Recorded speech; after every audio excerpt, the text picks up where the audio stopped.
Hi friends, आज मैं आपके लिए बहुत ही बड़ा टॉपिक लेकर के आया हूँ। भारतीय संविधान का पहला चैप्टर, भारतीय संविधान के विकास का इतिहास। लेट इसलिए हुआ इस वीडियो को बनाने में क्योंकि ये वीडियो काफ़ी ज़्यादा लंबा जाने वाला है और इसमें काफ़ी ज़्यादा मैंने इन्वेस्टिगेट किया है, क्योंकि सही डेटा आप लोग को देना है, क्योंकि एग्ज़ाम में आप लोग को यही चीज़ मदद करेगा। तो इसको बनाने में काफ़ी ज़्यादा समय भी लगा है और ये वीडियो भी काफ़ी ज़्यादा लंबा होने वाला है। तो वीडियो को देर न करते हुए शुरू करते हैं हम अपने टॉपिक से, भारतीय संविधान के विकास का इतिहास। तो भारत में ब्रिटिश 1600 ईस्वी में ईस्ट इंडिया कंपनी के रूप में व्यापार करने आए थे। ठीक, 1600 ईस्वी में ईस्ट इंडिया कंपनी के रूप में व्यापार करने आए थे 1600 में भारत में ब्रिटिश लोग, और महारानी एलिजाबेथ फर्स्ट के चार्टर द्वारा उन्हें भारत में व्यापार करने के विस्तृत अधिकार प्राप्त थे। महारानी एलिजाबेथ फर्स्ट के चार्टर द्वारा, ये सिर्फ मैं आपको पॉइंट्स बता रहा हूँ। ठीक, एक तरह से इसे आप डिटेल ही समझिए, ये फुल डिटेल में है। सिर्फ भारतीय संविधान के विकास का इतिहास फुल डिटेल में है, पहला चैप्टर सिविक्स का। तो महारानी एलिजाबेथ फर्स्ट के चार्टर द्वारा उन्हें भारत में व्यापार करने के विस्तृत अधिकार प्राप्त थे और अंग्रेज आए थे 1600 ईस्वी में ईस्ट इंडिया कंपनी के रूप में व्यापार करने के लिए आए थे। 1757 ईस्वी की पलासी की लड़ाई, ठीक, 1757 ईस्वी में पलासी की लड़ाई हुई थी और 1764 के बक्सर के युद्ध को अंग्रेजों द्वारा जीत लिए जाने के बाद बंगाल पर ब्रिटिश ईस्ट इंडिया कंपनी ने शासन का शिकंजा कसा। ठीक, यही दो मेन यही लड़ाइयाँ थी, एक पलासी की लड़ाई और एक बक्सर का युद्ध। 1757 में आपका पलासी का युद्ध हुआ था अंग्रेज और सिराजुद्दौला के बीच में, और 1764 का युद्ध हुआ था, वो भी बक्सर का युद्ध हुआ था, वो भी अंग्रेजों द्वारा जीत लिया गया था।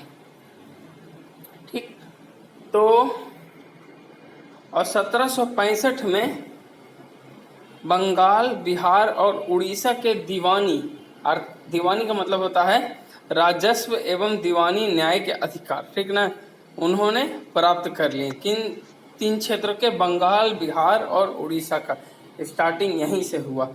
बंगाल, बिहार और उड़ीसा का दीवानी उन लोग को मिल गया 1765 ईस्वी में। 1764 में आपका बक्सर का युद्ध हुआ था और 1765 में उन लोगों को बंगाल, बिहार और उड़ीसा का दीवानी। पहले ये तीनों एक ही थे, पहले ये तीनों उस समय एक में ही आते थे, बाद में तीनों का विभाजन हुआ था। इसी शासन को अपने अनुकूल बनाए रखने के लिए अंग्रेजों ने समय समय पर कई एक्ट पारित किए जो भारतीय संविधान के विकास की सीढ़ियां बनी। ठीक, क्योंकि शिकंजा 3 जगहों पर कसा गया था, तो 3 जगहों पर से अपना छोड़ना नहीं चाहते थे वो लोग, तो इसी के लिए हमेशा एक्ट पे एक्ट वो लोग निकालते रहते थे और यही एक्ट संविधान की सीढ़ियां बनी भारत में। तो 2 तरह का चला था, एक चला था कंपनी शासन, एक चला था ताज का शासन। कंपनी का शासन चला था 1773 से 1858 तक और ताज का शासन चला था 1858 से 1947 तक। ये ताज का शासन चला था, ब्रिटिश क्राउन का शासन। तो हम लोग पहले कंपनी का शासन देखेंगे कि उसमें कौन कौन से act, regulating act, charter act, अधिनियम, ये सब पारित किए गए थे। ठीक, तो कंपनी का शासन था 1773 से 1858 तक। 58 हम इसलिए बोल रहे हैं क्योंकि 1857 में आपका पहला जो संग्राम हुआ था, क्रांति का संग्राम, पहली लड़ाई, उसके बाद से ही ताज ने अपने हाथ में ले लिया था। तो यहाँ पर कंपनी का शासन फिर उस समय खत्म हो गया था। तो कंपनी का शासन सिर्फ 1773 से 1858 तक ही चला था। तो हम देखते हैं 1773 में सबसे पहले एक रेगुलेटिंग एक्ट पारित किया गया था। इस एक्ट के अंतर्गत कलकत्ता प्रेसिडेंसी में एक ऐसी सरकार स्थापित की गई जिसमें गवर्नर जनरल और उसकी परिषद के 4 सदस्य थे जो अपनी सत्ता के उपयोग मिलकर यानी संयुक्त रूप से करते थे। ठीक, 1773 का जो एक्ट था उसके अंतर्गत कलकत्ता प्रेसिडेंसी में एक सरकार स्थापित की गई थी जिसमें गवर्नर जनरल थे और उसके 4 सदस्य यानी कि टोटल मिलाकर के 5 आदमी हो गया। ठीक, जो मिल करके कार्य करते थे। एक गवर्नर जनरल भी था। और अब इस रेगुलेटिंग एक्ट जो है 1773, इस रेगुलेटिंग एक्ट की मुख्य बातें हम लोग देखेंगे। पहला, कंपनी के शासन पर संसदीय नियंत्रण स्थापित किया गया। जो कंपनी जो पहले थी उस पर पहले किसी तरह का भी अधिकार नहीं था, तो इस पर संसदीय अधिकार सबसे पहले इसी एक्ट के थ्रू लागू किया गया। बंगाल के गवर्नर को तीनों प्रेसिडेंसी का गवर्नर जनरल नियुक्त किया गया। तीनों प्रेसिडेंसी कौन कौन? तो मुंबई, मद्रास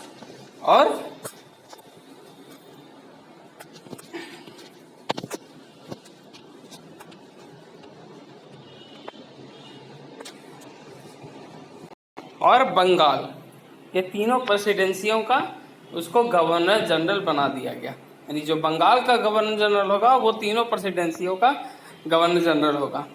तीसरा था कि कलकत्ता में एक सुप्रीम कोर्ट की स्थापना की गई।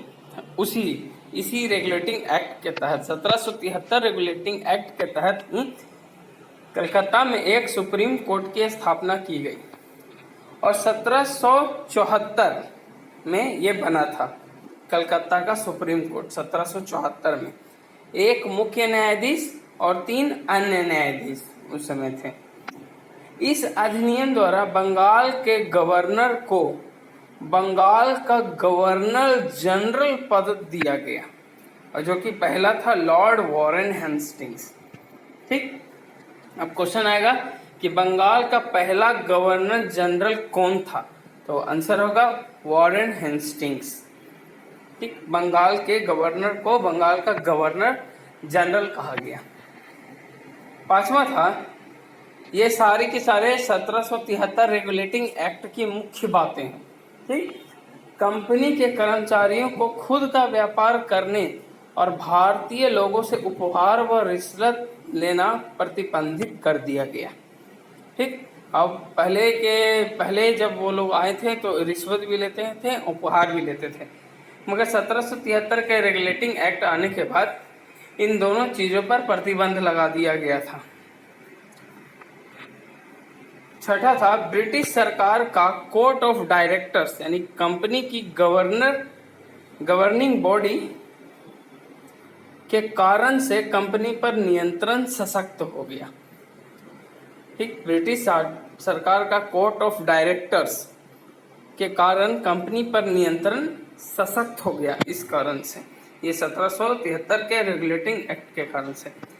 अगला है, भारत की राजस्व, नागरिक और सैन्य मामलों की जानकारी ब्रिटिश सरकार को भी देनी थी। ठीक, ये भी इस रेगुलेटिंग एक्ट में लिखा हुआ था कि भारत का जितना भी राजस्व है और नागरिक है और जो सैन्य है, सेना जितना भी है भारत में, उन सब की जानकारी ब्रिटिश सरकार को इस एक्ट के थ्रू देनी थी।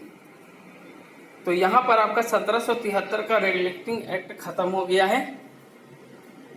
अब अगला आते हैं 1781 का संशोधन अधिनियम। इसको अमेंडमेंट एक्ट ऑफ 1781 भी बोलते हैं। ठीक, अमेंडमेंट एक्ट ऑफ 1781 भी इसको बोलते हैं या फिर 1781 का संशोधन अधिनियम भी बोलते हैं। ये कब क्यों आया? तो रेगुलेटिंग एक्ट 1773 की खामियों को ठीक करने के लिए ब्रिटिश संसद ने अमेंडमेंट एक्ट ऑफ 1781 पारित किया। इसे बंदोबस्त कानून भी कहते हैं। ठीक ना, यानी एक्ट ऑफ सेटलमेंट भी इसको बोलते हैं। ये भी याद रखिएगा, एग्जाम में आ सकता है। अब चलते हैं इसकी मुख्य बातों पर। तो इसकी पहली मुख्य बात है कि गवर्नर जनरल तथा काउंसिल ठीक, गवर्नर जनरल तथा काउंसिल दोनों सर्वोच्च न्यायालय के क्षेत्राधिकार से मुक्त हो गए। ठीक, मतलब कि उस पर कलकत्ता का सुप्रीम कोर्ट उस वो लोग अगर कोई काम करेगा, कोई गलत काम, तो कलकत्ता का सुप्रीम कोर्ट उन लोगों पर कोई कार्रवाई नहीं करेगा। ठीक ना, उन पर कार्रवाई सीधे करेगा तो सिर्फ उनके हाई पर, यानी कि उनका ब्रिटिश सरकार या तो वहाँ का न्यायालय करेगा। और साथ ही कंपनी के सेवक भी, जो भी कंपनी के सेवक थे वो भी सर्वोच्च न्यायालय के क्षेत्राधिकार से बाहर हो गए। अगला था राजस्व संबंधी और राजस्व वसूली के मामले भी सर्वोच्च न्यायालय के क्षेत्राधिकार से बाहर हो गए। किस एक्ट से? 1781 का संशोधन अधिनियम से। ठीक, राजस्व संबंधी और राजस्व वसूली के मामले भी सर्वोच्च न्यायालय के क्षेत्राधिकार से बाहर हो गए। तीसरा है कलकत्ता के सभी निवासी सर्वोच्च न्यायालय के क्षेत्राधिकार में आ गए, मगर कलकत्ता का गवर्नर जनरल, काउंसिल और जो भी कंपनी के सेवक हैं वो सारे के सारे सर्वोच्च न्यायालय के क्षेत्राधिकार से बाहर थे। सिर्फ कलकत्ता के निवासी जो थे वो ही सर्वोच्च न्यायालय के क्षेत्राधिकार में थे। एक और चीज है कि हिंदुओं के मामले हिंदुओं के और मुसलमानों के मामले मुसलमानों के निजी कानून से तय होने थे। निजी कानून मतलब जो उनका कुरान में जो चीज लिखा हुआ है या फिर उनका जो निजी कानून है उसी हिसाब से सजा मिलेगा या फिर न्याय होगा। अगला है प्रांतीय न्यायालयों की appeal governor general in council के यहाँ दायर हो। ठीक, प्रांतीय न्यायालयों की अपील, जो भी प्रांतीय न्यायालय में जो भी अपील करता है वो गवर्नर जनरल इन काउंसिल के यहाँ दायर हो, ना कि सर्वोच्च न्यायालय में। मतलब जो छोटा छोटा क्षेत्र वाला जो भी झगड़ा है वो गवर्नर जनरल इन काउंसिल के यहाँ आप दायर कर दीजिए और सर्वोच्च न्यायालय में नहीं जाइए। अगला है गवर्नर जनरल इन काउंसिल को प्रांतीय न्यायालयों एवं काउंसिलों के लिए नियम बनाने के लिए अधिकृत किया गया। यानी कि कोर्ट का ही नियम यही बनाते थे। गवर्नर जनरल इन काउंसिल को प्रांतीय न्यायालयों एवं काउंसिलों के लिए नियम बनाने के लिए अधिकृत किया गया। सबका कानून अब यही लोग बनाते थे। उस यहाँ पर आपका 1781 का अमेंडमेंट एक्ट का सारा मुख्य बात खत्म होता है। यही सब अमेंडमेंट किया गया था 1773 के रेगुलेटिंग एक्ट में। इसके बाद अगला है 1786 का अधिनियम, यानी एक्ट ऑफ 1786। तो इसमें 1786 में लॉर्ड कॉर्नवालिस बंगाल का गवर्नर जनरल बना। ठीक, 1786 में लॉर्ड कॉर्नवालिस बंगाल का गवर्नर जनरल बना 2 शर्तों पर। उसने खुद ही ये मांग रखी थी कि विशेष मामलों में काउंसिल के नियमों को न मानने का अधिकार हो। ठीक ना, ये गवर्नर जनरल बना बंगाल का तो खुद अपना ही रूल बोला कि हम अपना ही रूल फॉलो करेंगे, हम काउंसिल का नियम ठुकरा भी सकते हैं। दूसरा, उसे सेनापति या कमांडर इन चीफ का भी पद दिया जाए। वाह, यानी कि दोनों हाथ में लड्डू उसको चाहिए। और उसकी शर्तों को मान भी लिया गया और इसको एक्ट ऑफ 1786 में जोड़ दिया गया। तो यहाँ पर आपका 1786 का एक्ट बस थोड़ा सा ही है, 2 ही लाइन का था, ज़्यादा नहीं था। 1786 में लॉर्ड कॉर्नवालिस बंगाल का गवर्नर जनरल बना। उसका दूसरा शर्त था कि वो काउंसिल का नियम को ठुकरा भी सकता है। दूसरा, उसको सेनापति या कमांडर इन चीफ का भी पद दिया जाए। उसका दोनों शर्तों को मान भी दिया गया और यहाँ पर 1786 का एक्ट का कहानी खत्म हुआ। आगे चलते हैं 1784 का पीट्स इंडिया एक्ट। ये बहुत जरूरी है, ये बहुत आता है एग्जाम में कि पीट्स इंडिया एक्ट कब हुआ था। 1784 में बहुत ज्यादा आता है। इसकी डायरेक्ट हम लोग मुख्य बातें देखते हैं। तो दोहरे शासन का शुरुआत हुआ था इसमें। हाँ, 1784 का पिट्स इंडिया एक्ट से ही दोहरा शासन का शुरुआत हुआ था। पहला, कोर्ट ऑफ डायरेक्टर्स, यानी जिसको निदेशक मंडल कहते हैं। कोर्ट ऑफ डायरेक्टर्स व्यापारिक मामलों को देखेगा खाली, ठीक। और बोर्ड ऑफ कंट्रोलर राजनीतिक मामलों को देखा। बोर्ड ऑफ कंट्रोलर मतलब नियंत्रण बोर्ड, वो राजनीतिक मामलों को देखेगा। तो यही दोनों दोहरा शासन आ गया कि एक व्यापार का मामला देखेगा, कौन देखेगा, निदेशक मंडल, और एक राजनीतिक मामलों को देखेगा, कौन, नियंत्रण बोर्ड यानी बोर्ड ऑफ कंट्रोल। तो ये दोहरा प्रशासन स्टार्टिंग हुआ था 1784 के पिट्स इंडिया एक्ट से। और भी इसकी मुख्य बातें हैं, आगे चलते हैं। नियंत्रण बोर्ड यानी बोर्ड ऑफ कंट्रोल को शक्ति थी कि वह ब्रिटिश नियंत्रित भारत में सभी नागरिक, सैन्य, सरकार व राजस्व गतिविधियों का अधीक्षण एवं नियंत्रण करे। नियंत्रण बोर्ड, ठीक। नियंत्रण बोर्ड यानी जिसको राजनीतिक मामलों का दिया गया था, उसको ये शक्ति थी कि वह ब्रिटिश नियंत्रित भारत में सभी नागरिक, सैन्य, सरकार व राजस्व गतिविधियों का अधीक्षण एवं नियंत्रण करे, ठीक। ये राजनीतिक मामला इसको लिए दिया गया था, तो ये राजनीति का अपना काम कर रहा है। और बाकी जो था निदेशक मंडल, वह व्यापारिक मामला देखता था सिर्फ। अगला है, ये दो कारणों से महत्वपूर्ण भी है। भारत में कंपनी के अधीन क्षेत्र को पहली बार ब्रिटिश अधिपत्य का क्षेत्र कहा गया था। 1784 का पिट्स इंडिया एक्ट से जितना भी कंपनी के अंडर का था, उसको ब्रिटिश अधिपत्य का क्षेत्र कहा जाने लगा। अगला है, ब्रिटिश सरकार को भारत में कंपनी के कार्यों और इसके प्रशासन का पूर्ण नियंत्रण प्रदान किया गया। ये भी दूसरा है। ये इसमें दो मुख्य बातें यही थी 1784 के पिट्स इंडिया एक्ट में, कि ब्रिटिश सरकार को कंपनी, भारत में कंपनी के कार्यों और इसके प्रशासन पर पूर्ण नियंत्रण प्रदान किया गया। अगला है 1793 का चार्टर कानून, ठीक। अब इसको देखते हैं। इसके द्वारा नियंत्रण बोर्ड यानी बोर्ड ऑफ कंट्रोल, जो कि राजनीतिक मामलों को देखता था, के सदस्यों तथा कर्मचारियों के वेतन आदि को भारतीय राजस्व में से देने की व्यवस्था की गई। किस चार्टर कानून से? 1793 का चार्टर कानून से कहा गया कि जो नियंत्रण बोर्ड जो है, उसके सदस्यों को वेतन भारतीय राजस्व से ही दिया जाएगा। अगला है, भारत पर व्यापार के एकाधिकार अगले 20 वर्षों के लिए बढ़ गए। 1793 के चार्टर कानून से ये सब हो रहा है।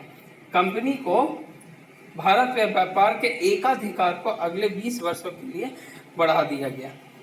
फिर था लॉर्ड कॉर्नवालिस की पहली शर्त, जो 1786 अधिनियम का भविष्य के सभी गवर्नर जनरलों एवं प्रेसिडेंसियों के गवर्नर जनरलों को भी दिया गया। जो वो अपना दूगो शर्त रखा था लॉर्ड कॉर्नवालिस 1786 का अधिनियम में, कि हम काउंसिल का बात को ठुकरा भी सकते हैं और हमको कमांडर इन चीफ का भी पद चाहिए। तो उसके बाद जो भी गवर्नर जनरल बनेंगे उन सभी को भी ये पावर दिया जाएगा। ये दोनों चीज, काउंसिल का बात को ठुकरा भी सकते हैं और साथ में उनको कमांडर इन चीफ का भी पद दिया जाए। सब इसके बाद से 1793 का चार्टर कानून में ये चीज लिखा दिया गया। अगला था commander in chief governor general council का सदस्य नहीं रहेगा। एक ये चीज रही 1793 के चार्टर एक्ट में कि commander in chief governor general नहीं हुआ, commander in chief governor general council का सदस्य नहीं रहेगा, बशर्ते कि उसे उसी रूप में नियुक्त किया गया हो, मतलब कि जो गवर्नर जनरल काउंसिल का सदस्य है वही बन गया आपका कमांडर इन चीफ, यानी कि गवर्नर जनरल भी वो बन गया, तो उसको हटाया भी नहीं जा सकता है। अब वो बन गया तो वो बन गया, ठीक। ये भी चीज 1793 का चार्टर कानून में थी। तो एक बार रिवीजन कर लेते हैं ऊपर से। 1793 का चार्टर कानून में नियंत्रण बोर्ड के जो जितने भी सदस्य हैं, नियंत्रण बोर्ड मतलब कि जो राजनीतिक मामलों को देखते हैं, उनके सदस्यों को वेतन भारत के राजस्व में से मिलेगा। भारत में व्यापार करने के लिए एकाधिकार 20 वर्षों के लिए बढ़ गया। लॉर्ड कॉर्नवालिस की जो शर्त थी उसको आगे के भी सभी गवर्नर जनरल को वो दिया गया, और कमांडर इन चीफ यानी कि गवर्नर जनरल ही, जब गवर्नर जनरल इन काउंसिल का सदस्य नहीं होगा बशर्ते उसे उसी रूप में ही चुना गया हो, ठीक। अब आगे चलते हैं। यहाँ पर आपका 1793 का चार्टर कानून खत्म होता है। अब हम लोग देखते हैं 1813 का चार्टर कानून। तो इसकी मुख्य बात थी कि कंपनी का अधिकार पत्र 20 वर्ष के लिए बढ़ गया, ठीक। भारत में कंपनी का अधिकार पत्र इसमें 20 वर्षों के लिए बढ़ गया 1813 में। देखो 1793 में वो था, 1793 के बाद 20 साल तो 1813 हो गया, और उसके फिर 20 साल फिर बढ़ा दिया, यानी कि 20-20 साल करके बढ़ाते जा रहा है, ठीक। 1793 था तो 20 उसमें जोड़ेंगे तो 1813 हो जाएगा। तो 1813 का जब चार्टर कानून आया तो इसमें फिर से कंपनी का अधिकार 20 वर्ष के लिए बढ़ गया। फिर कंपनी के भारत के साथ व्यापार का एकाधिकार छीना गया। हाँ, इसमें एकाधिकार छीन लिया गया, किंतु उसे चीन और पूर्वी देशों के साथ चाय का व्यापार में 20 वर्ष का एकाधिकार प्राप्त रहा। हाँ, ये भी चीज है, इसमें एकाधिकार छीन लिया गया, किंतु चीन और पूर्वी देश के साथ चाय के व्यापार में, सिर्फ और सिर्फ चाय के व्यापार में 20 वर्ष का एकाधिकार प्राप्त रहा कि चाय दूसरा नहीं बेचेगा इंडिया में, सिर्फ और सिर्फ कंपनी के लोग ही बेचेंगे। ईसाई मिशनरियों का भारत आना हुआ, मतलब जो ईसाई धर्म को अपनाने के को बोलते हैं, उनका 1813 के चार्टर कानून के तहत आना के लिए हो गया कि अब वो लोग आ सकते हैं, उनको कोई अब रोक टोक नहीं है, क्योंकि अब एक्ट पारित किया जा चुका है। फिर पश्चिमी शिक्षा का प्रचार प्रसार भारत के ब्रिटिश इलाकों में भी किया जाने लगा। जो भारत के ब्रिटिश इलाके थे, जो ब्रिटिश कब्जे में थे, अब ब्रिटिश इलाके किसको बोलते हैं, तो वो आपका 1773 का चार्टर एक्ट था, उसके ही हिसाब से भारत का जो भी कैप्चर वाला एरिया था ब्रिटिश के, उसको ब्रिटिश अधिपत्य बोला जाता था, वही एरिया में पश्चिमी शिक्षा का प्रचार प्रसार शुरू किया गया। फिर है भारत की स्थानीय सरकार लोगों पर कर लगाई। 1813 के चार्टर कानून में यह भी चीज था कि भारत की स्थानीय सरकार लोगों पर कर लगाना शुरू करे, और जो कर ना दे उनको दंड देने का भी प्रावधान किया गया। कंपनी शासित क्षेत्र पर ब्रिटेन के राजा की प्रभुता स्थापित किया। जो कंपनी शासित क्षेत्र था उसको ब्रिटेन के राजा प्रभुता, बात वही हुआ जो 1773 के चार्टर एक्ट में था। यहाँ पर आप इधर देखिएगा, ये रहा आपका, ये कौन सा एक्ट का था, 1784 का पीट्स इंडिया एक्ट में ये चीज था, 1784 का था। 1784 का पीट्स इंडिया एक्ट में ही ये चीज लिख दिया गया था कि यहाँ ब्रिटिश भारत में, ये पहला पॉइंट देखिएगा, भारत में कंपनी के अधीन क्षेत्र को पहली बार ब्रिटिश आधिपत्य का क्षेत्र कहा गया। 1784 का पीट्स इंडिया एक्ट में ही ये चीज लिखा हुआ था। वही चीज यहाँ 1813 में भी हुआ कि कंपनी शासित क्षेत्र पर ब्रिटेन के राजा के प्रभुता, जो 1784 का था और ये 1813, बात सेम ही है। फिर उसके बाद 1813 के बाद ठीक 20 साल बाद फिर से 20 साल का इधर अधिकार पत्र आया था ना, तो 20 साल के ही बाद फिर से एक चार्टर एक्ट आया, 1833 का चार्टर एक्ट। कंपनी का व्यापारिक अधिकार समाप्त हो गया इसमें। हाँ, कंपनी का व्यापारिक अधिकार समाप्त हो गया। सबसे पहले 1793 में 20 साल के लिए अधिकार मिला, फिर उसके 20 साल बाद एक एक्ट आया, चार्टर एक्ट आया 1813, तो इसमें फिर से 20 साल के लिए अधिकार पत्र मिला। और उसके 20 साल बाद यानी कि 1833 में अधिकार कंपनी का व्यापारिक अधिकार समाप्त कर दिया गया। कंपनी का कार्य ब्रिटिश सरकार की ओर से मात्र भारत पर शासन करना रहा। अब हाँ, व्यापार तुमको नहीं करना है, अब तुमको बस शासन करना है, सिर्फ और सिर्फ भारत पर शासन करो। बंगाल का गवर्नर जनरल भारत का गवर्नर जनरल बन गया। हाँ, अब पहले बंगाल का गवर्नर जनरल 3 प्रेसिडेंसियों का गवर्नर जनरल होता था, मद्रास, कलकत्ता और बम्बई, ये 3 का ये होता था उस समय। मगर 1833 के चार्टर एक्ट के हिसाब से अब बंगाल का गवर्नर जनरल पूरे भारत का गवर्नर जनरल बन गया।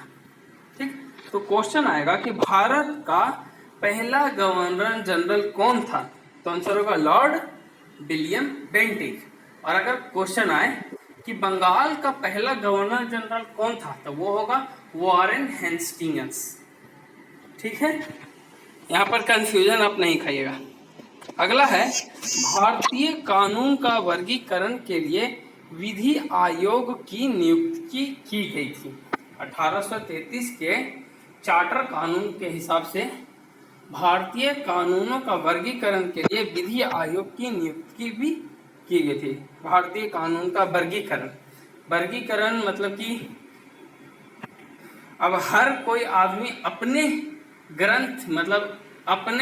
ग्रंथ के हिसाब से ही चाहता था कि हम लोगों को उसी तरह से न्याय हो जिस तरह से हमारे ग्रंथ में लिखा हुआ है। मुस्लिम कहते थे कि हम लोग का अपना ग्रंथ है, उसी के हिसाब से हम लोग को, हिंदू बोलता था हम लोग का अपना है, सिख ईसाई सबका अलग अलग का ग्रंथ था, तो हर में अलग अलग तरह का सजा का प्रावधान था। तो वही यहाँ पर है कि भारतीय कानून का वर्गीकरण, यहाँ पर वर्गीकरण यहीं पे किया गया, उसके लिए एक विधि आयोग बनाया गया। कौन सा एक्ट से? 1833 का चार्टर एक्ट से। और इसी में ही सिविल सेवकों के चयन के लिए खुली प्रतियोगिता भी रखी गई भारतीयों के लिए। जो भारतीय भी अब आना चाहते हैं इस प्रतियोगिता के हिसाब से आए पास करके और भारत की सेवा करें। मगर बोर्ड ऑफ डायरेक्टर्स ने ये होने नहीं दिया। स्टार्टिंग हो चुका था मगर इसको फिर से खारिज कर दिया गया। बोर्ड ऑफ डायरेक्टर्स ने खारिज कर दिया इसको। अगला आया 1853 का चार्टर अधिनियम, ठीक 20 साल बाद। ये 20-20 साल का चल रहा है, इससे शुरू से एकदम 20-20 साल, ध्यान में रखिएगा। जितना भी चार्टर है वो सारा 20-20 साल चल रहा है। सबसे पहला आया आपका 1793, ठीक। 1784 में नहीं जाइएगा, वो पिट्स इंडिया एक्ट था, ठीक। 1784 पिट्स इंडिया एक्ट था पहले। फिर आया 1793, इसके 20 साल बाद आया 1813 का चार्टर अधिनियम। उसके बाद आया 1833 का चार्टर अधिनियम, और 33 के बाद फिर 20 साल के बाद आया 1853 का चार्टर अधिनियम, और ये लास्ट चार्टर अधिनियम भी था। ये भी आपको ध्यान रखना है कि 1853 का चार्टर अधिनियम आखिरी चार्टर अधिनियम था। इसमें प्रतियोगी परीक्षाएं शुरू कर दी गई। हाँ, इसमें पहले बोर्ड ऑफ डायरेक्टर्स ने मना कर दिया था, मगर 1853 के चार्टर से प्रतियोगिता परीक्षा अब सिविल सेवकों के लिए, मतलब भारतीय भी अब जा सकते हैं, उनके लिए भी अब शुरू कर दी गई। गवर्नर जनरल की परिषद के विधायी एवं प्रशासनिक कार्यों को अलग कर दिया गया। ठीक ना, गवर्नर जनरल की परिषद के विधायी एवं प्रशासनिक कार्यों को इसमें अलग अलग कर दिया गया। अगला है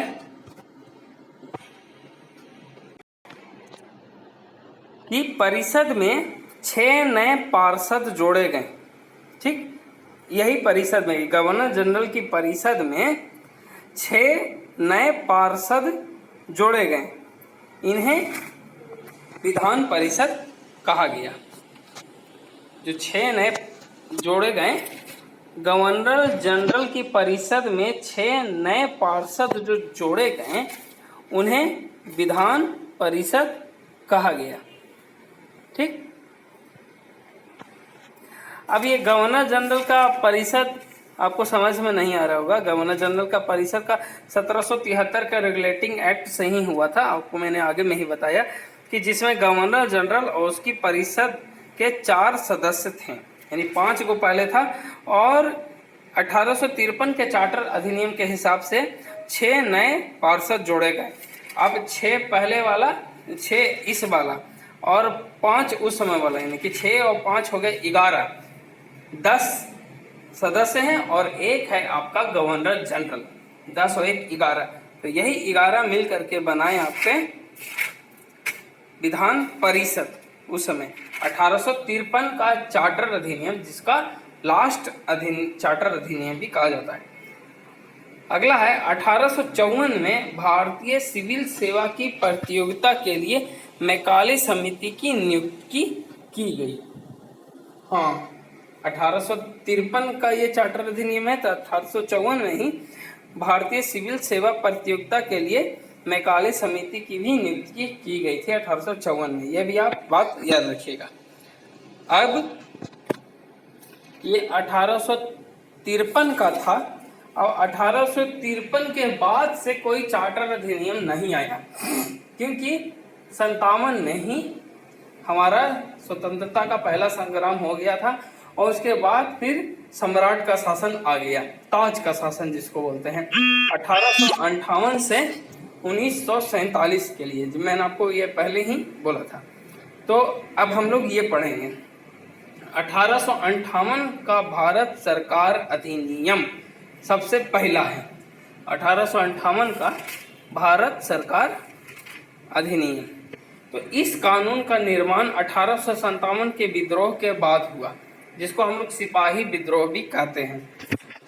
भारत के प्रशासन को अच्छा बनाने वाले अधिनियम भी कहा गया इसको। ठीक ना, इसको 2 अधिनियम भी कहा गया, भारत सरकार का अधिनियम और भारत के शासन को अच्छा बनाने वाला अधिनियम भी इसको कहा गया। ईस्ट इंडिया कंपनी समाप्त कर दी गई, पूरी तरह से समाप्त। गवर्नरों, क्षेत्रों और राजस्व संबंधी शक्तियां सम्राट ब्रिटिश को अब मिल गई। ठीक, जितना तरह का भी शक्ति था, अब सारा का सारा शक्ति सम्राट ब्रिटिश के हाथ में आ गया। अब इस 1858 का भारत सरकार अधिनियम का मुख्य बातें हम लोग देखेंगे कि भारत में मंत्री पद की व्यवस्था की गई, जैसा सरकार का होता है उसी तरह का मंत्री पद, जो कि आज भी चल रहा है भारत में। 15 सदस्यों की भारत परिषद का सृजन किया गया। 15 सदस्य थे, उसको भारत परिषद हो गया, उसका सृजन किया गया, और जिसका अध्यक्ष सचिव होता था। ठीक, भारतीय मामलों पर ब्रिटिश संसद का नियंत्रण था। जो भी भारतीय मामले हैं उसको ब्रिटिश संसद का सर्वोच्च नियंत्रण हुआ। गवर्नर जनरल अब वाइसराय हो गया। ठीक ना, गवर्नर जनरल का पद भी खत्म कर दिया गया और अब गवर्नर जनरल हो गया वाइसराय, अपग्रेडेड हो गया। ठीक ना, और इस हिसाब से हमारा पहला वाइसराय हुआ भारत का लॉर्ड कैनिंग। शुरू से अब चलते हैं। बंगाल का पहला गवर्नर जनरल हुआ वॉरेन हेस्टिंग्स। ठीक, और भारत का पहला गवर्नर जनरल हुआ लॉर्ड कॉर्नवालिस, और भारत का पहला वाइसराय हुआ लॉर्ड कैनिंग। नियंत्रण बोर्ड और नियंत्रण कोर्ट दोनों के दोनों समाप्त कर दिए गए। भारत के राज्य सचिव एक नया पद बना। यह ब्रिटिश कैबिनेट का ही सदस्य था। ब्रिटिश संसद के प्रति ये उत्तरदायी भी था। एक नया पद बना था राज्य सचिव। 1858 के भारत सरकार अधिनियम से एक नया पद बना भारत का राज्य सचिव, जो कि ब्रिटिश कैबिनेट का सदस्य होता था। और ये अब ब्रिटिश कैबिनेट का सदस्य है तो ब्रिटिश संसद के लिए उत्तरदायी था। सिंपल सी बात है। हम आगे चलते हैं। अब 1858 का भारत सरकार अधिनियम खत्म हुआ। 1858 के ठीक 3 साल के ही बाद यानी कि 1861 में भारत परिषद अधिनियम आया। इसमें 1857 की क्रांति के बाद ब्रिटिश सरकार ने महसूस किया कि भारत में शासन चलाने के लिए भारतीयों का सहयोग लेना आवश्यक है। जबकि सिविल सेवा की स्टार्टिंग कर दी गई थी 1853 के आपके चार्टर एक्ट के हिसाब से ही, जो कि आपका लास्ट चार्टर था। उसमें शुरू में ही मैंने आपको पॉइंट बताया कि प्रतियोगिता परीक्षाएं शुरू कर दी गई थी। फिर भी भारत में शासन चलाने के लिए ब्रिटिश सरकार को लगा कि भारत में शासन तभी चलाया जा सकता है जब हम लोग के भी पार्टी में कोई इंडियन हो, तभी वो लोग हम लोग को भी समझेंगे। तो इसके लिए ब्रिटिश संसद ने 1861, 1892 और 1909 में 3 नए अधिनियम पारित किए। कब कब? 1861, 1892, 1861 से 1892 और फिर 1909। ये 3 अधिनियम है, जिसमें आपका पहला अधिनियम 1861 ये चल रहा है भारत परिषद अधिनियम। उसके बाद आपका होगा 1892, उसके बाद 1909 के बारे में आपको मैं बताऊंगा। ये 3 अधिनियम पारित किए ताकि भारतीयों के साथ घुल मिल करके भारत में शासन किया जा सके, क्योंकि अब भारत में शासन करना ही अब एकमात्र लक्ष्य रह गया था। अब आते हैं इसकी महत्वपूर्ण बातें देखते हैं। और चूंकि भारत में ही अब शासन करना एक लक्ष्य रखा गया था, जो मैंने आपको बताया था 1833 के चार्टर अधिनियम में, कि कंपनी का कार्य ब्रिटिश सरकार पर की ओर से मात्र भारत पर अब शासन करना रहा था। ये 1833 के चार्टर एक्ट में यह चीज लिखा हुआ था। तो अब भारत पर सिर्फ शासन ही करना था। अब व्यापार करना खत्म कर चुके थे भारत में, अब सिर्फ शासन करते थे। तो शासन को ही मजबूत बनाने के लिए ये 3 अधिनियम पारित किए गए, 1861, 1862 और 1909। अब चलते हैं, इसकी कुछ मुख्य बातें हम लोग देख लेते हैं। तो पहला मुख्य बात है, गवर्नर जनरल की कार्यकारिणी परिषद का विस्तार किया गया। ठीक, पहला गवर्नर जनरल का कार्यकारिणी परिषद में कितने लोग थे? 10 था अलग कार्यकारी सदस्य, और एक था आपका गवर्नर जनरल, जो कि 6 को आपका बढ़ गया था 1853 के चार्टर अधिनियम से। 6 को बढ़ गया था, जिसको कि विधान परिषद कहा गया था। वही कार्यकारिणी परिषद का विस्तार किया गया, उसमें और भी लोग जोड़े गए। फिर विभागीय प्रणाली का भी प्रारंभ किया गया। गवर्नर जनरल को पहली बार अध्यादेश जारी करने की शक्ति मिली। पहले गवर्नर जनरल को अध्यादेश जारी करने की शक्ति नहीं थी, उसको ये शक्ति 1861 के भारत परिषद अधिनियम के आधार पर मिल गई। फिर गवर्नर जनरल को बंगाल, उत्तरी पश्चिमी सीमा प्रांत और पंजाब में विधान परिषद स्थापित करने की भी शक्ति मिल गई। बहुत पावरफुल बन गया। क्रमशः 1862, 1866 और 1897 में बन भी गई। मतलब कि ये क्रमशः मैंने अब एक एक करके दे दिया कि बंगाल में विधान परिषद 1862 में बना, उत्तरी पश्चिमी सीमा प्रांत में 1866 में बना, और पंजाब में 1897 में विधान परिषद का गठन किया गया गवर्नर जनरल के कारण, क्योंकि अब उसको ये पावर मिल चुका था। 1862, 1866 और 1897।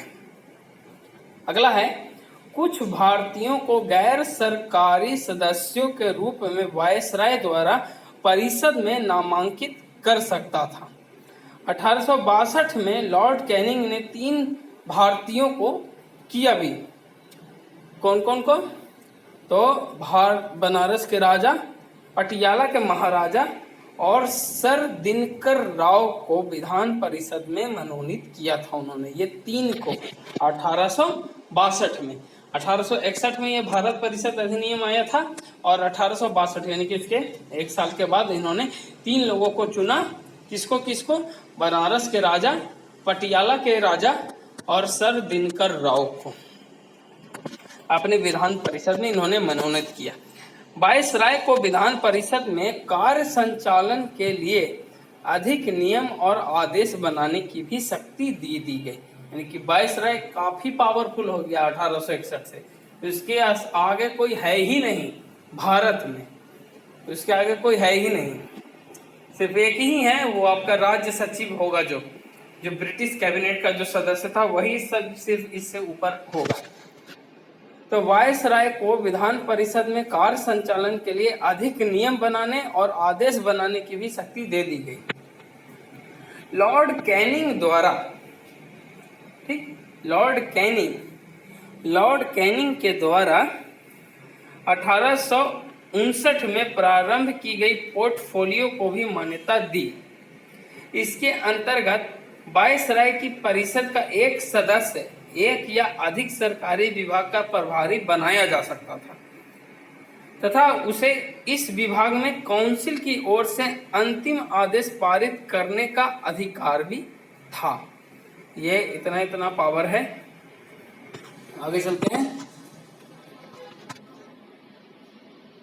वायसराय आपातकाल में बिना काउंसिल की संतुष्टि के अध्यादेश जारी करने का भी शक्ति था, जिसका अवधि मात्र 6 माह का हो सकता था।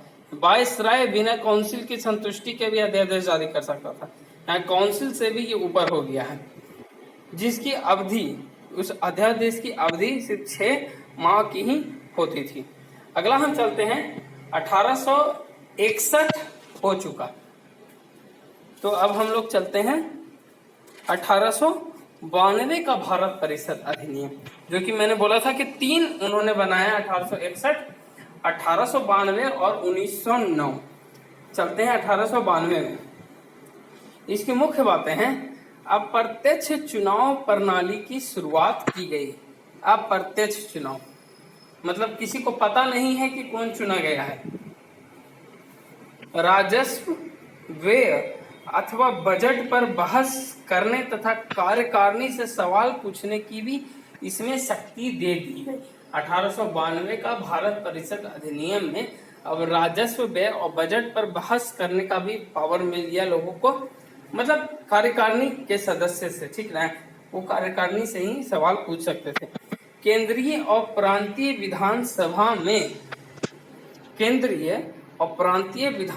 में गैर सरकारी सदस्यों की संख्या बढ़ गया। गैर सरकारी सदस्य होते हैं भारतीय, उनकी संख्या बढ़ गई, ठीक,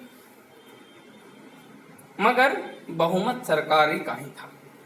सदस्य सिर्फ वो बड़े हैं मगर ज्यादा सरकारी ही, मतलब ज्यादा अंग्रेज लोग ही थे। यहाँ पर आपका खत्म होता है 1892 का भारत परिषद अधिनियम और उसकी मुख्य बातें। अब चलते हैं हम लोग 1909 का भारत परिषद अधिनियम में। तो इसे मार्ले मिंटो सुधार भी कहा जाता है। अब ये मार्ले मिंटो सुधार क्यों कहा जाता है? क्योंकि उस समय लॉर्ड मार्ले इंग्लैंड में भारत के सचिव थे और लॉर्ड मिंटो उस समय भारत में वाइसराय थे। मतलब पहला नाम है सचिव का, क्योंकि सचिव, मैंने अभी तुरंत आपको बोला, सचिव वाइसराय से उस समय ज्यादा पावरफुल था, तो इसलिए सचिव का नाम पहला है मार्लो और मिंटो वाइसराय था, तो मार्ले मिंटो सुधार भी कहा जाता है 1909 का ये भारत परिषद अधिनियम को। इसकी मुख्य बातें हैं कि पहली बार मुस्लिम समुदाय के लिए पृथक प्रतिनिधित्व का उपबंध किया गया। मतलब कि मुस्लिम, सिर्फ मुस्लिम को ही वोट दे सकता है, ये चीज इसमें आया। यही, और हिंदू को ही वोट दे सकता है, ईसाई को ही वोट दे सकता है, सिख को ही वोट, मतलब कि हम लोग को तोड़ने का पूरा इन्होंने कर लिया था कि अब भारत में एकता को एकदम पूरा तोड़ देना है। ये एकता जब तक टूटेगी नहीं तब तक हम लोग यहाँ राज नहीं कर सकते हैं। तो मुसलमानों के लिए पृथक कानून का व्यवस्था कर दिया गया 1909 का भारत परिषद अधिनियम में, जिसको हम लोग पार्लियामेंटो सुधार भी कहते हैं। भारतीयों को भारत सचिव एवं गवर्नर जनरल की कार्यकारिणी परिषदों में नियुक्ति की गई। ये भी है, इसको भी ध्यान में रखिएगा। और सबसे पहले थे सत्येंद्र प्रसन्न सिन्हा, ये विधि सदस्य बने थे।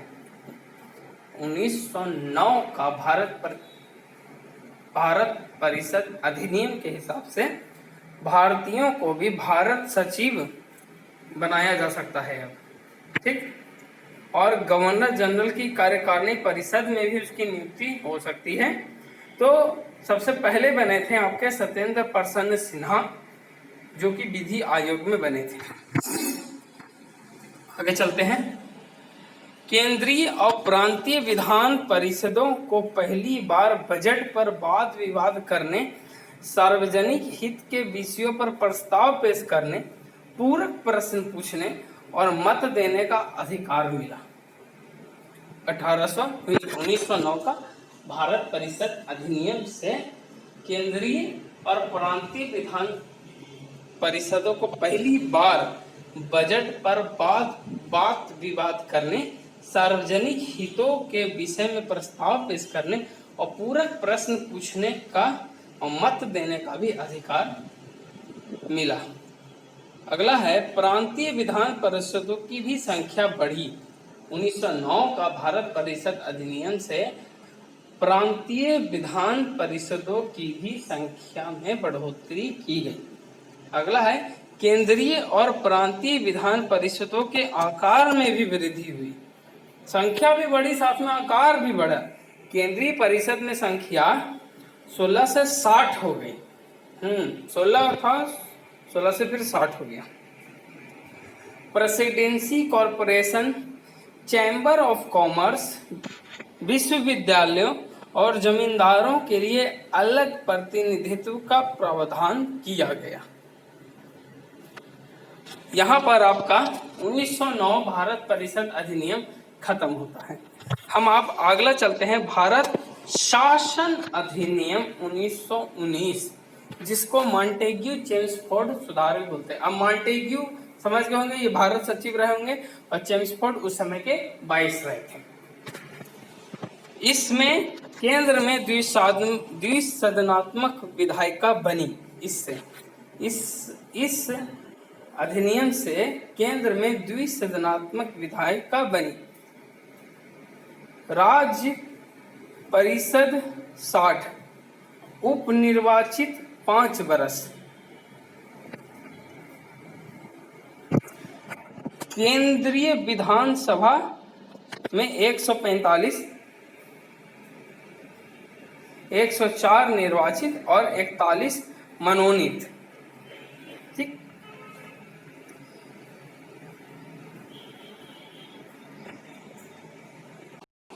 मतलब कि राज्य परिषद में 60, जो मैंने आपको बोला कि 16 से 60 हो गए थे, ठीक।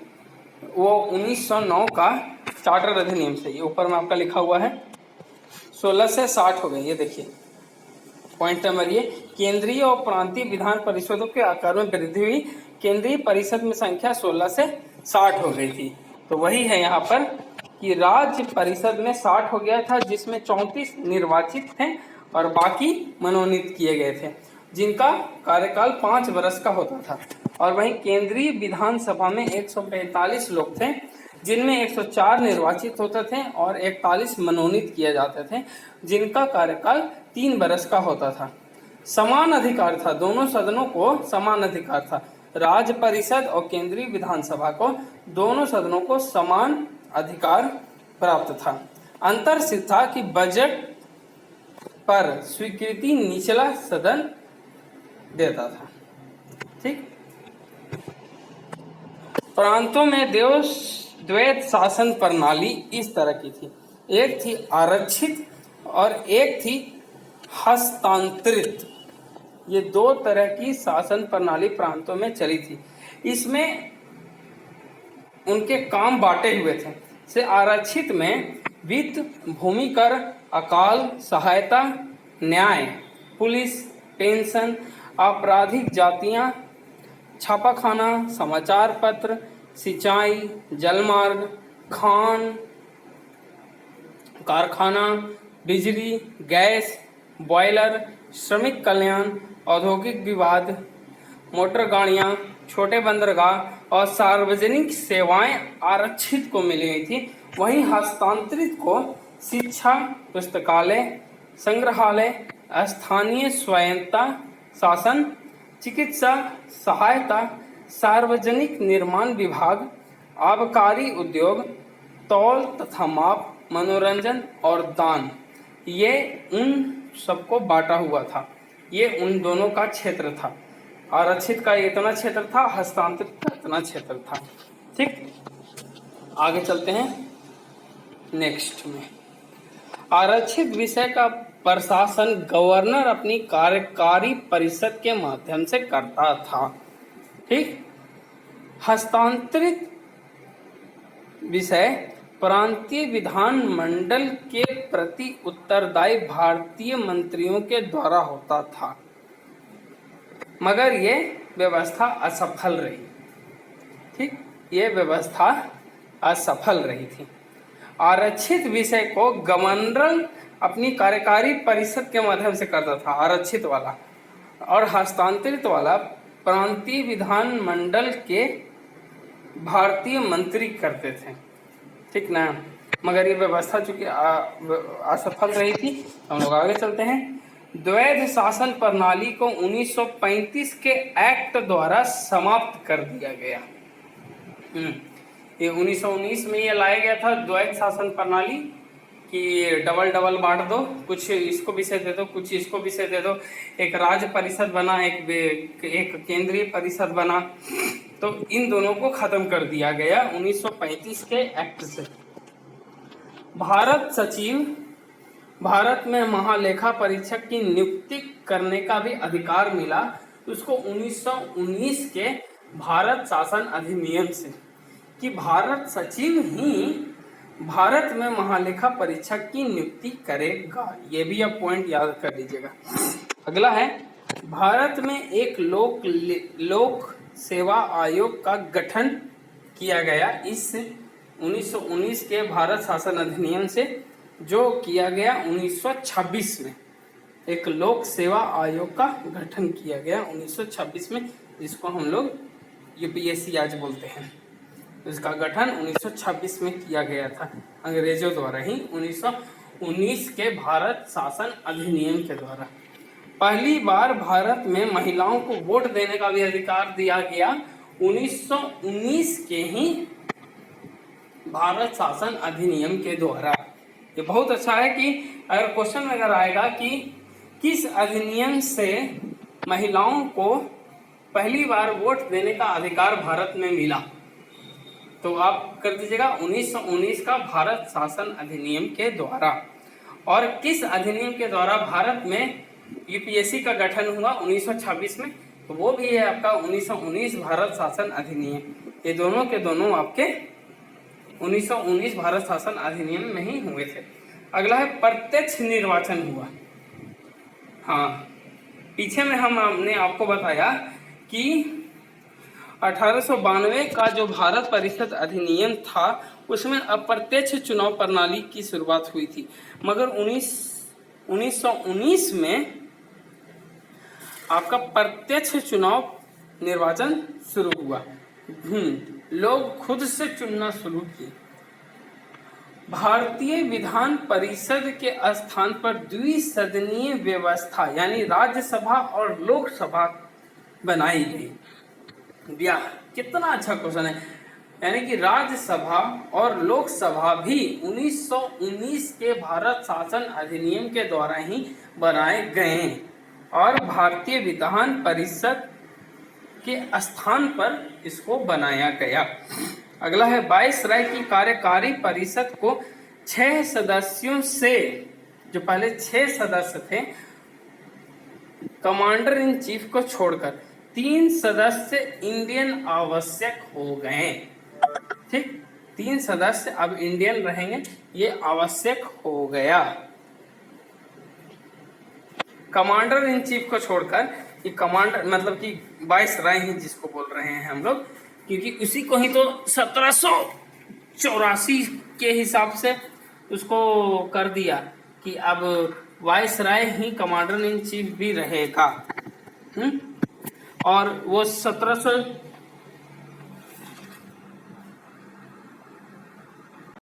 सॉरी माफ कीजिएगा, वो 1786 का अधिनियम था। 1786 का अधिनियम से ही लॉर्ड कॉर्नवालिस ने वो रखी थी शर्त कि अब वायसराय, मतलब वो उस समय वायसराय तो नहीं था, वो उस समय गवर्नर जनरल ही था, कि governor general commander in chief भी होगा। तो कमांडर इन चीफ और वायसराय एक ही चीज़ हुआ, और उसको 1793 के चार्टर कानून से आगे के सभी गवर्नर जनरलों के लिए भी बना दिया गया था, मतलब कि वायसराय भी कमांडर इन चीफ होगा। तो जो वायसराय की कार्यकारी परिषद के जो 6 सदस्य हैं, जिनमें 5 अन्य हैं और एक है आपका वायसराय या फिर कमांडर इन चीफ भी बोल सकते हैं, सिर्फ कमांडर इन चीफ को छोड़कर 3 सदस्य इंडियन जरूरी थे। ये 1919 का भारत शासन अधिनियम से ये आया। फिर सिख, ईसाई, आंग्ल भारतीय, यूरोपीय के लिए पृथक निर्वाचन शुरू किया गया 1919 के ही भारत शासन अधिनियम से। मतलब कि पूरा तोड़ो, एकदम तोड़ छोड़ो नहीं, पूरा तोड़ दो। फिर संपत्ति कर, शिक्षा के आधार पर सीमित संख्या में लोगों को मताधिकार प्रदान किया गया। संपत्ति और कर, शिक्षा के आधार पर सीमित संख्या में लोगों को मताधिकार प्रदान किया गया। मतलब जिसके पास संपत्ति खूब है वही मत देगा, या फिर जो कर ज़्यादा देता है वो मताधिकार दे सकता है, या फिर जो ज़्यादा पढ़ा लिखा है सिर्फ वही मताधिकार दे सकता है। ऐसा बनाया गया, टोटल लोग नहीं दे सकते थे। हाँ, भले से 1919 में महिलाओं को पहली बार मताधिकार देने का मिला, मगर उसमें भी यही रूल था कि उनमें भी संपत्ति, कर और शिक्षा के आधार पर ही वो भी मताधिकार दे सकती थी। मगर चलो, मताधिकार देने का तो प्रावधान किया गया। इसी को बोलते हैं प्रत्यक्ष निर्वाचन, कि आप लोग मत दे। यही आपका 1919 में शुरू किया गया था। अगला है, लंदन में भारत के उच्चायुक्त का कार्यालय बनाया गया। यह भी 1919 के भारत शासन अधिनियम के द्वारा ही किया गया।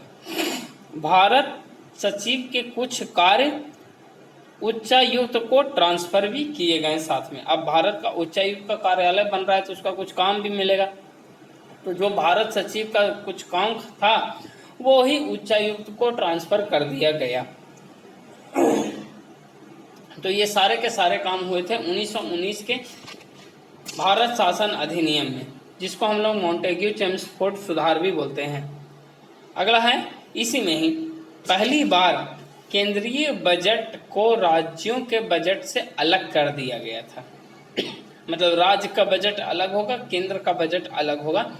इसमें ही पहली बार ये चीज़ किया गया। और 10 वर्ष जांच करने के बाद रिपोर्ट देने वाली एक वैधानिक आयोग का भी गठन किया गया। तो 10 वर्ष बाद अब रिपोर्ट देगी कि बजट का क्या हुआ, कैसा हुआ, और बाकी ये जितने भी रूल बनाए गए 1919 में, तो इसके हिसाब से हमको फ़ायदा हो रहा है या नहीं हो रहा है, उसके लिए 10 वर्ष जांच के बाद रिपोर्ट देने वाली एक वैधानिक आयोग का गठन किया गया, जिसको ही साइमन आयोग बोलते हैं, जो कि हम लोग अब आगे पढ़ेंगे। ब्रिटिश सरकार ने नवंबर 1927 में, यानी 10 वर्ष से पहले ही, 10 वर्ष पहले ना, वो 1919 में लागू किया। तो 1919 के हिसाब से 1929 होना चाहिए, मगर 2 साल पहले ही, मतलब 10 वर्ष पहले ही, मतलब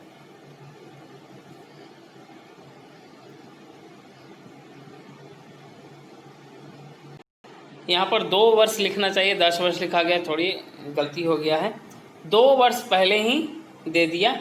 नए संविधान में भारत की स्थिति पता लगाने के लिए सर जॉन साइमन के नेतृत्व में, जैसे साइमन कमीशन है तो मेन उसका सर जॉन साइमन के नेतृत्व में 7 सदस्यीय, सभी सदस्य ब्रिटिश से थे, एक वैधानिक आयोग का गठन किया गया। सभी सदस्य ब्रिटिश थे, इसीलिए सभी दलों ने इसका बहिष्कार किया। लाहौर में विरोध हुआ। लाला लाजपत राय पुलिस की लाठी से इसी विरोध में ही मारे गए थे। ये क्वेश्चन बहुत बार एग्जाम में आता है।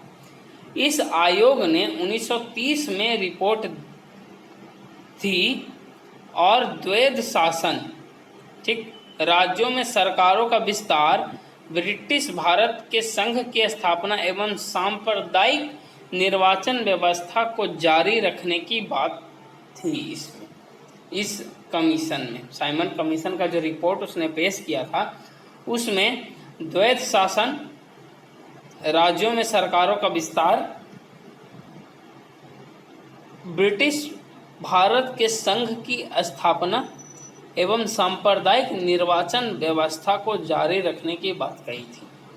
विचार के लिए 3 गोलमेज सम्मेलन भी किए गए, जो कि थे 1930, 1931, 1932 में, जो कि ब्रिटिश सरकार, ब्रिटिश भारत और भारतीय रियासतों के बीच में हुई थी। किसके किसके बीच में? ब्रिटिश सरकार, ब्रिटिश भारत और भारतीय रियासतों के बीच में ये हुई थी, तीनों गोलमेज सम्मेलन।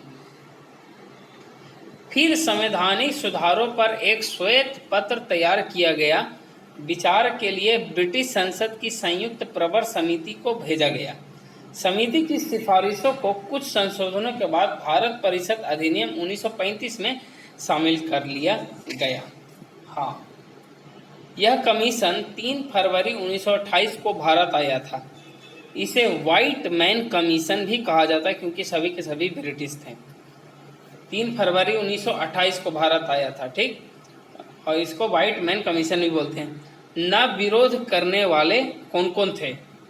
इस कमीशन का विरोध ना भी किया था, उनमें 2 लोग थे, एक था जस्टिस पार्टी और एक था पंजाब यूनिस्ट पार्टी।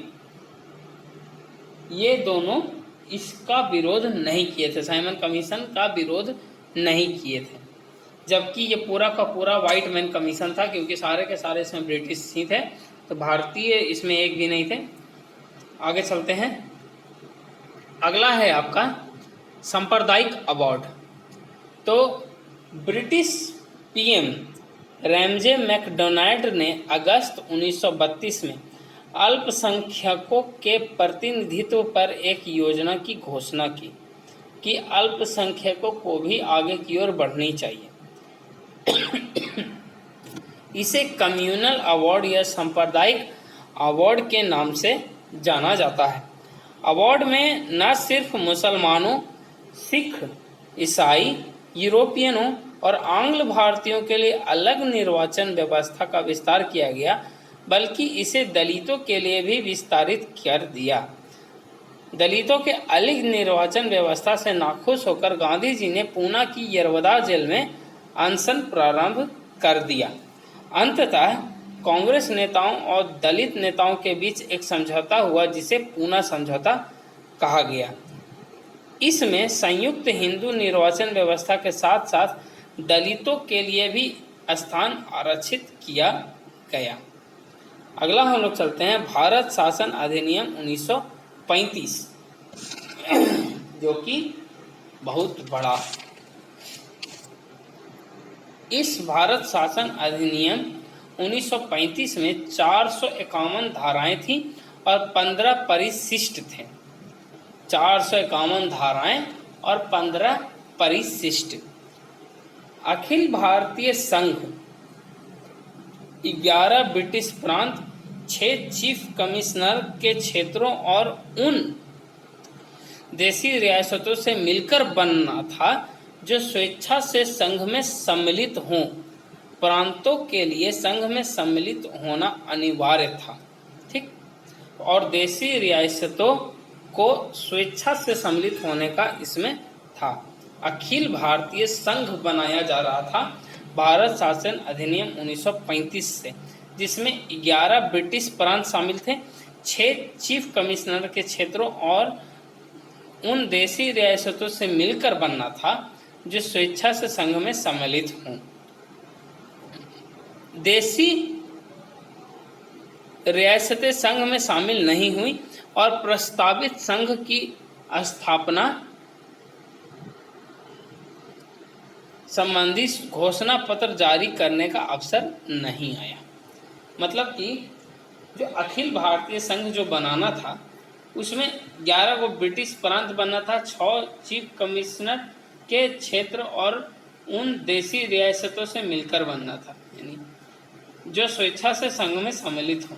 मगर देशी रियासत स्वेच्छा से इसमें सम्मिलित नहीं हुई और प्रस्तावित संघ की स्थापना संबंधी घोषणा पत्र जारी करने का अवसर ही नहीं आया।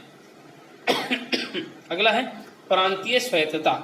प्रांतों में द्वैत शासन व्यवस्था का अंत कर स्वतंत्र और स्वशासित संवैधानिक आधार प्रदान भारत शासन नियम 1935 से केंद्र में द्वैत शासन की स्थापना की गई।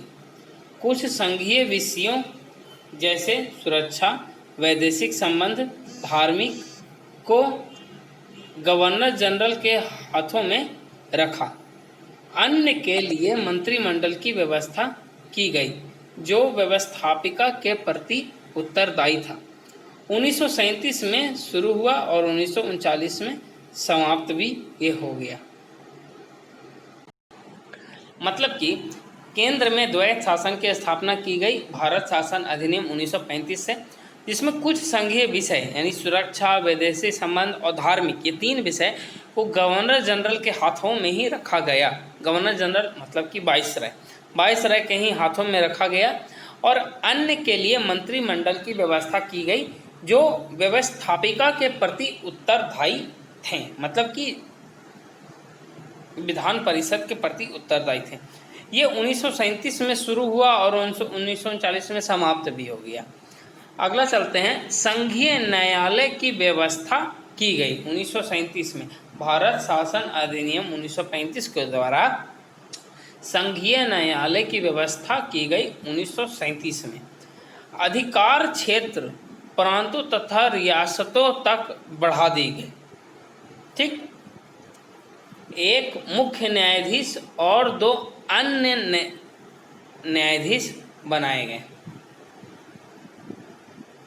इस संघीय न्यायालय की व्यवस्था जो हुई थी इसी में ही अधिकार क्षेत्र प्रांतों तथा रियासतों तक इसका था और इस संघीय न्यायालय में एक मुख्य न्यायाधीश और 2 अन्य थे।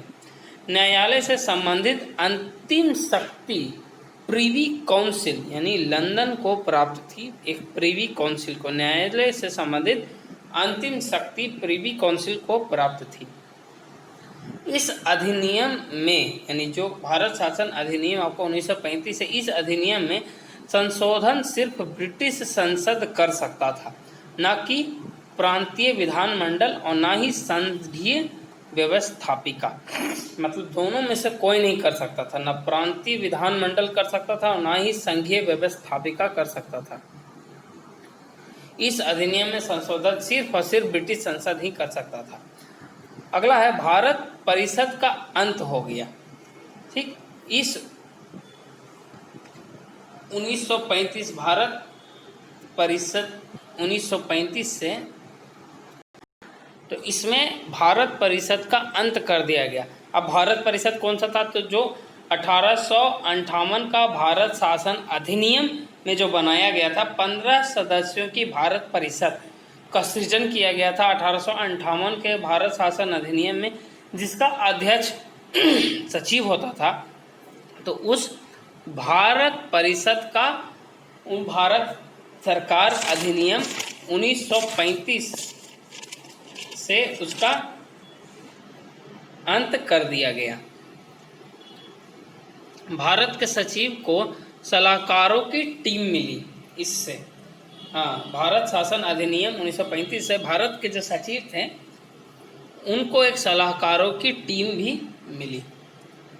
सांप्रदायिक निर्वाचन पद्धति को जारी रखा गया और विस्तार भी किया गया दूसरी जातियों के लिए भी। एग्जाम्पल में भारतीय, ईसाई, यूरोपीय और हरिजन, मतलब कि पूरा तोड़ दिया, एकदम बांट दिया कि सब अब अपना ही को वोट देगा, दूसरा को वोट नहीं देगा।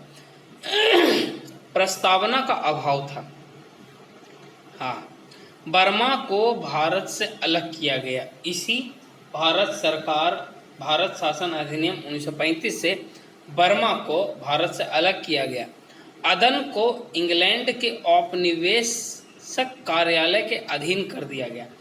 बरार को मध्य प्रांत में शामिल कर लिया गया। ये 3 चीज हुए इसमें। बर्मा को अलग किया, अदन को इंग्लैंड के औपनिवेश कार्यालय के अधीन कर दिया गया और बरार को मध्य प्रांत में शामिल किया गया। 3 सूची बनाई गई।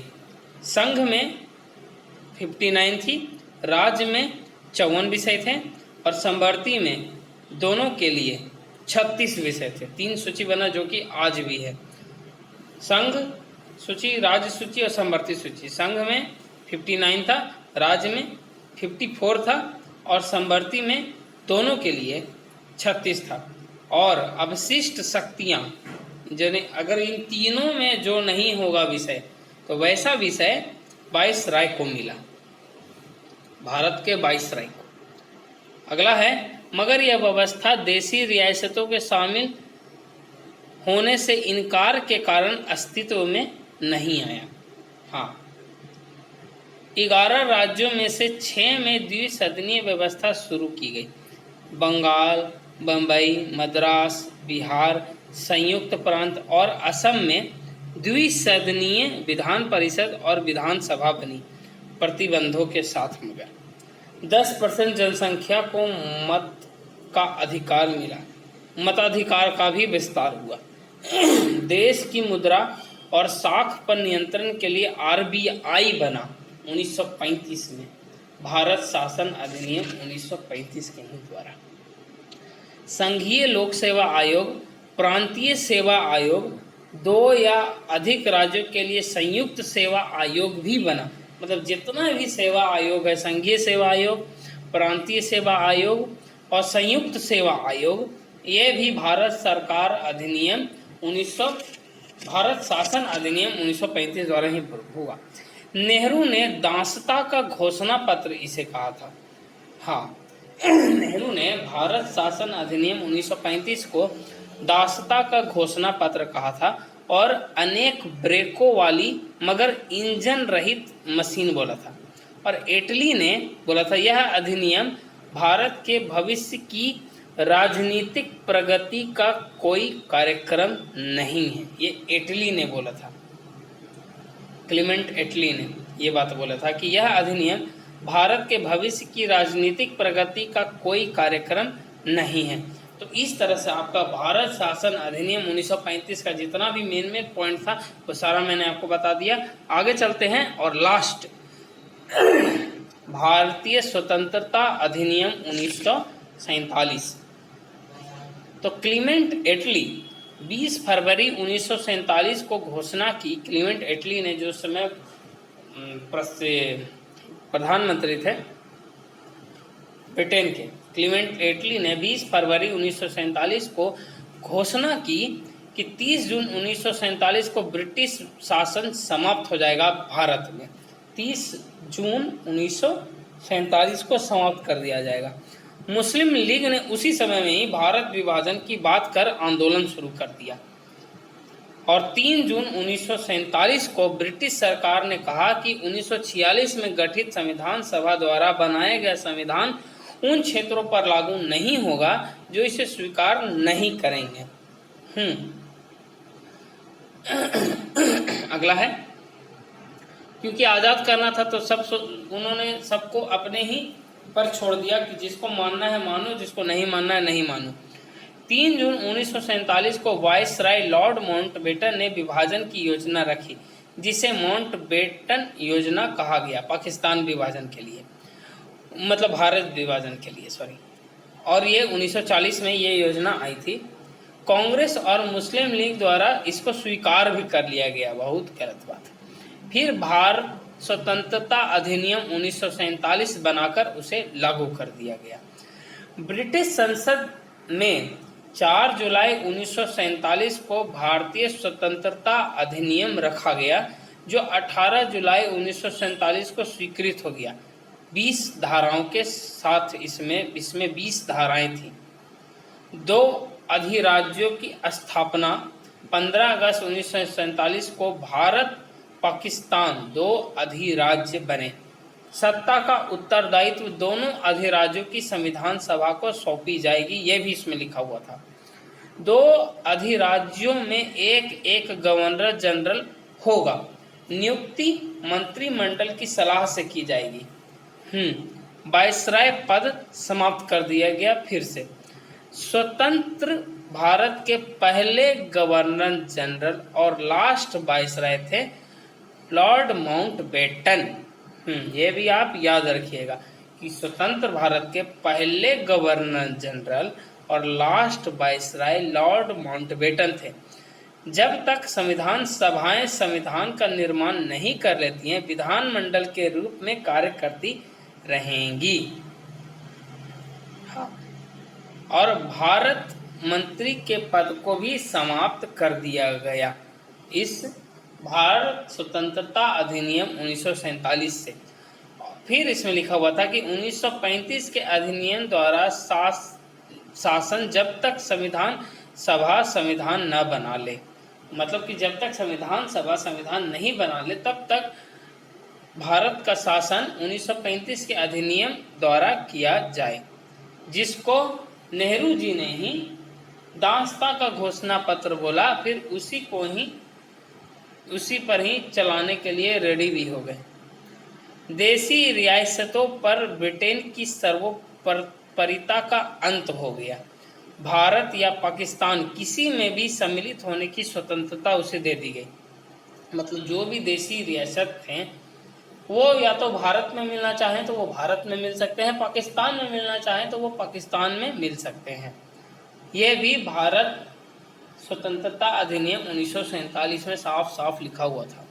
फिर भारत सचिव पद भी समाप्त कर दिया गया। राज सचिव बना, जिसमें भारत का सचिव का जो पावर था उसको ट्रांसफर किया गया। राज सचिव फिर बनाया गया। भारत सचिव पद समाप्त कर दिया गया। ठीक। और साथ साथ में जो भारत का उच्चायुक्त कार्यालय था वो भी अब उसमें भारत का अब कोई काम नहीं रहा। फिर लास्ट आपका है कि स्वतंत्र भारत के प्रथम एवं अंतिम भारतीय गवर्नर जनरल थे सी राजगोपालाचारी। तो इस तरह से आपका सिविक्स का पहला चैप्टर भारतीय संविधान का विकास और इतिहास खत्म हुआ। काफ़ी लंबा था ये चैप्टर, काफ़ी लंबा गया। तो इसी तरह से ही चैनल के साथ बने रहिए। मैं जल्द ही इसका दूसरा चैप्टर भी लाऊंगा फुल डिटेल के साथ में, जिससे आपको काफ़ी ज़्यादा फायदा होगा आगे के एग्ज़ाम में। तो अब मिलते हैं हम लोग आगे के वीडियो में। तब तक के लिए धन्यवाद और शुभ रात्रि।